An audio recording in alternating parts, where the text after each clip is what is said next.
ঢাকার ব্যস্ত ফুটপাতে সাজানো রয়েছে এক বিশাল খাবারের বুফে, কিন্তু এটা কোনো রেস্টুরেন্ট নয়, এটা এক ধরনের খাবারের দোকান যেখানে বিয়েবাড়ির বেঁচে যাওয়া খাবার বিক্রি হয়।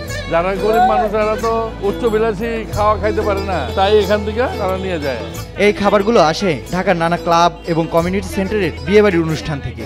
যেসব খাবার অনুষ্ঠানের শেষে বেঁচে যায় সেগুলো চলে আসে এই ফুটপাতে। ব্যবসায়ীরা বিভিন্ন কমিউনিটি সেন্টার, বিয়েবাড়ি, এক কথায় খাওয়া দাওয়ার অনুষ্ঠান যেখানে হয় সেখান থেকে অনুষ্ঠানে বেঁচে যাওয়া খাবার কম দামে কিনে নিয়ে এসে এখানে বিক্রি করেন। আমার সোর্স আছে, প্রত্যেকটা বিয়েবাড়ির মধ্যে আমাদের বাবুর্চির সাথে আমাদের সাথে কথা থাকে যে মালটা অবশিষ্ট থাকবে এটা আমাদের কাছে দিয়ে দিবে।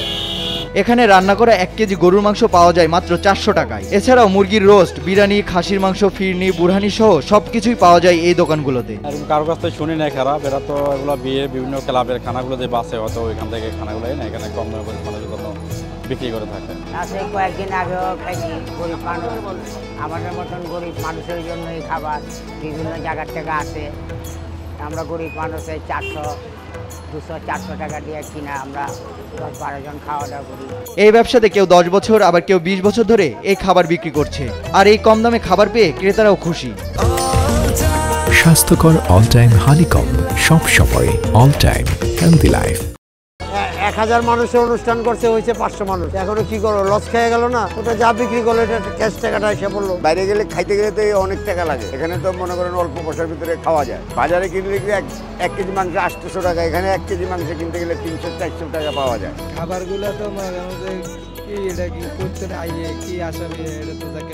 তবে সব দিনে এক ধরনের খাবার পাওয়া যায় না, কখনো গরুর মাংস, কখনো খাসির মাংস, কখনো আবার বিরিয়ানি বা মুরগির রোস্টও পাওয়া যায়। সেন্টারওয়ালারা তো 1 কেজি গরু গোশত মনে করেন 2000 টাকা খরচ করে। 2000 লোকের খানা করছেন, মনে করেন 200-300 লোকের খানা, 400 লোকের খানা রয়ে গেছে গা। এই খানাটা বিক্রি করবার জন্য আমাদেরকে ফোন দেয়, সেন্টারে যাইয়া আমরা ওই খানাটা দাম করে কিনে নিয়ে আসি। এখানে খাবারের দাম সাধারণ বাজারের চেয়ে অনেক কম, যা নিম্ন আয়ের মানুষের কাছে জনপ্রিয় হয়ে উঠেছে। নাজমুস সাকিব, নিউজ 24, ঢাকা।